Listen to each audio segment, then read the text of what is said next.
सारा सौदा लिख के दे दिया। हाँ भर ली, बहुत टाइम भी दे हुआ सरकार बोलने का उनको। मेरी ख्याल घंटा पौना घंटा बोल रहे होंगे। कोई समाज का ऐसा और अगर कोई हरियाणा का कोना नहीं छोटा जिसकी बात नहीं उठाई, तो फिजूल की बात थी। लेकिन या खेड़ी वाली इन 20 गांव की बात कोई याद नहीं आई, और ना उनका याद आई जो दूसरे नंबर पर 62-63 वोट लेके कहीं उत्तर प्रदेश में सह प्रभारी बन गए, वहां दौरे करते घूम रहे हैं। तो साथियों, पूरा देश प्रदेश के साथ हमें भी जो राजनीतिक खालीपन है उसका भी सामना करना पड़ रहा है। आज बेइज्जती की जा रही है। भाई रामनिवास ने कल बताया था अगर किस तरह का व्यवहार उनके साथ किया गया। देखो, जब ये नहीं जावे तो लोग नहीं होंगे, वह जानते को नहीं सरकार तो रहे वो इन आदत हो रही है, वो तंबू गाड़ा चंदा लेकर बैठ जाए।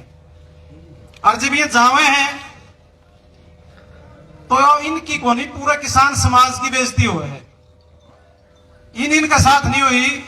इस तरह के कई उदाहरण है, कल मैं उचाने का भी बताऊं था, इनके साथ हुई और भी कईयों के साथ हुई। तो मैं तो ये निवेदन करूंगा अगर जो मान सम्मान के साथ आप लोगों को मिले, जो संघर्ष से मिला वो ठीक है। जब हमने ये देख लिया हमारे जो सम्मानित किसान नेता है बार बार उनकी बेइज्जती की जाती है, तो इन पर भी हम इस बात के लिए दबाव ना डालना।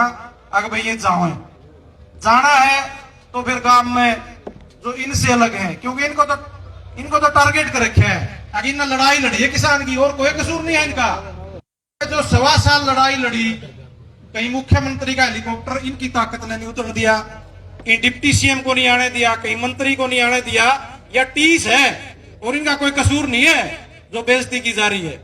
तो साथियों, सारे मिलके सारी राजनीति को दूर रख के मिलके संघर्ष करोगे तो जरूर कामयाबी मिलेगी। और संघर्ष रोज ये करना पड़ेगा। 1-2 डिस्ट्रिक्ट में कराया भी है लोगों ने प्रदर्शन। अगर सरकार कानून एनसीआर में ये बनाए रखे है, जो 10 साल से पुराना साधन हो जाएगा वो सड़क पर नहीं चल पाओगा। ये बना रखे है, अपने स्टेट में भी लागू करने की बात है। तो 10 साल तक ट्रैक्टर का क्या बिगड़ा, आजकल भाड़े किराए तो रहे नहीं। या सिर्फ कंपनियां की साजिश है।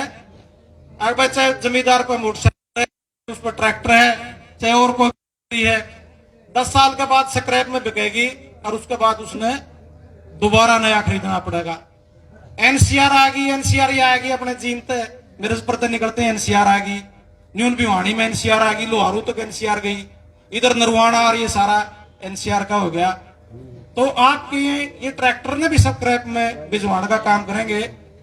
एक करके इस तरह निपट के हमारी जो कमेटी है किसानों की, ये बैठे हैं सारे साथी, इस बात पर भी जरूर एक रूपरेखा तैयार करें। भाई इस तरह की बात हमारे साथ होती है तो फिर हमने किस तरह से अपना संघर्ष करना है और किस तरह से उसको आगे बढ़ाना है। जहां तक मुआवजे की बात है, मुआवजे में तो हर बार हर साल, जबकि मेरे ख्याल 15-20 साल से जो साथी देखने लगे हैं लगातार, एक तो नुकसान हुए हैं, फिर काम छोड़ के बैठना, डीसी का ज्ञापन दो, एसडीएम का ज्ञापन दो। आज तक भी बार बार दावों के बाद कोई ऐसा सिस्टम नहीं बन पाया है। अब किसान का खेत में नुकसान, फिर तो किसान की मांगने की जरूरत ही नहीं। लेकिन जब जब भी घाटा हुआ है, चाहे बीमारी तो हो, जिस तरह भी कपास में अपना साथ हो गया था, चाहे पानी तो हो, चाहे सूखे तो हो, चाहे ओढ़ा तो हो, 5, 10, 15 हजार से शुरू किया जाता है। तो भिखारी बना के रख दिया गया किसान को, अगर बार बार मांगो मांगो मांगो। तो साथियों, व्यवस्था परिवर्तन की हम बात करते हैं बार बार, लेकिन वो भी तभी संभव है एक वे लगातार जो साथी इन मांगों को उठा के चलते हैं उनका हम साथ देने का काम करें। चाहे किसी पर घंटा निकला है, चाहे किसी पर 2 घंटा निकला है, किसी पर पूरा दिन भी निकलेगा। तो साथियों, जितना जिस पर योगदान हो सके हर तरह का तन मन धन से। और जो कलाकार साथी हैं, कल भाई ईश्वर थे, आज नरेश है, इनका भी आभार प्रकट करूंगा।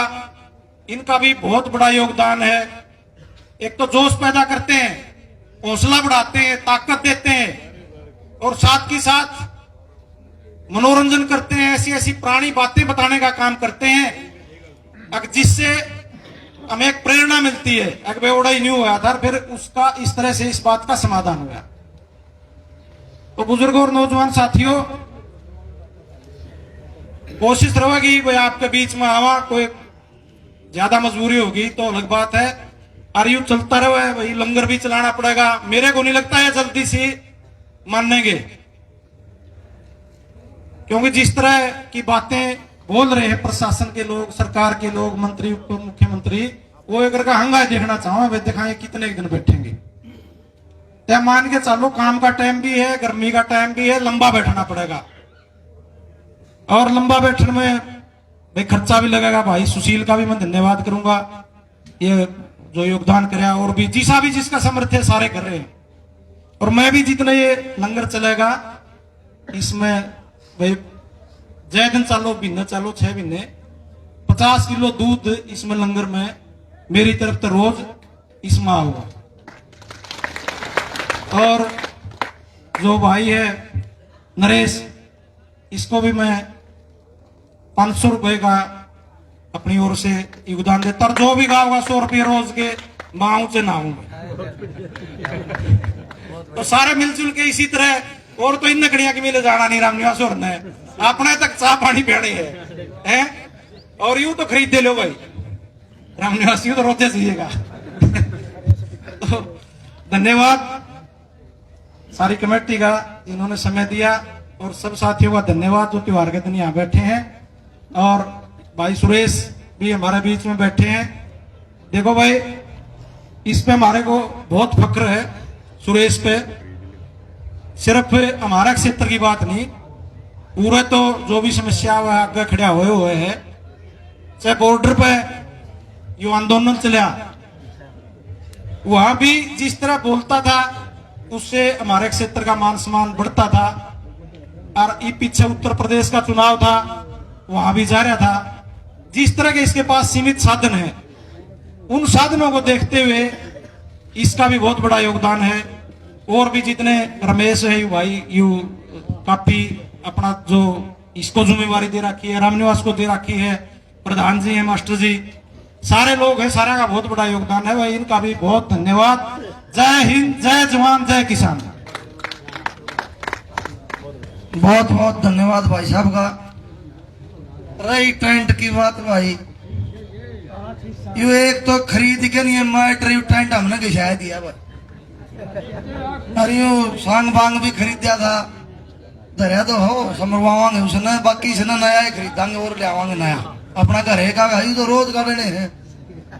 तो भाई नरेश आदे भाई सुना बुजुर्ग करवा मनोरंजन भाई